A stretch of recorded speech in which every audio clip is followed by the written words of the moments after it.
Here are 5 tips before you draft. I'm Seslowsky, and thanks for tuning back into RosterWatch. RosterWatch Nation, you've done the research. You've studied the Ultimate Draft cheat sheet. You are updated on the injuries, rookie breakouts, late round value picks, and it's time to draft. Below are a few tips you need to remember before you do battle with your league mates.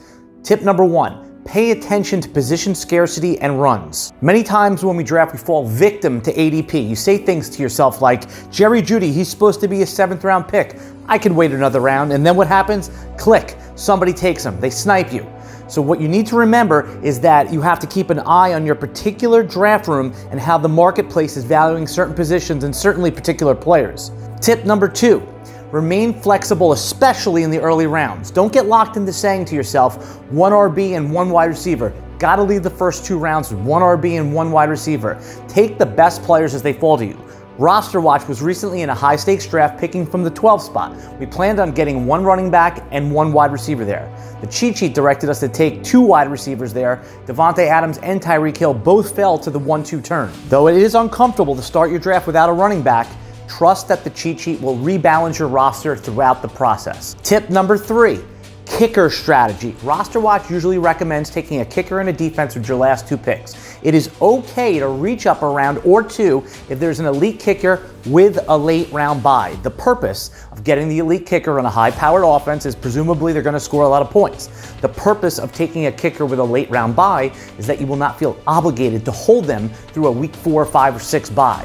If you get a kicker with, say, a week 11 or 12 bye, you should know if you're a playoff team at that point, and depth on the bench is not going to matter as much. Our top choices for 2021 are Kansas City, week 12 bye, LA Rams, week 11 bye, and down a little bit on Baltimore, Justin Tucker, week 8 bye. Tip number 4, defense strategy. Similar to kicker, it's okay to reach up for defense you can play in the first few weeks. Trying to predict what defense will be good for the whole season is a very tough task. Try to focus on the first 2 to 3 games. Understand you will need to add and drop defenses all season long to stay competitive.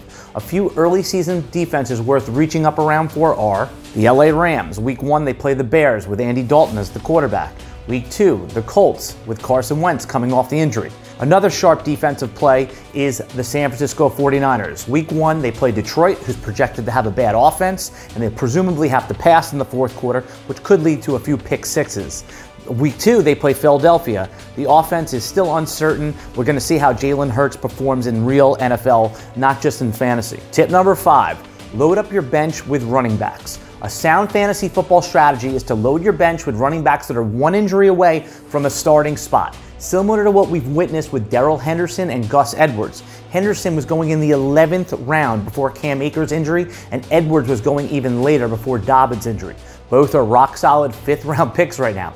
Try to identify those players and add them at the end of your draft.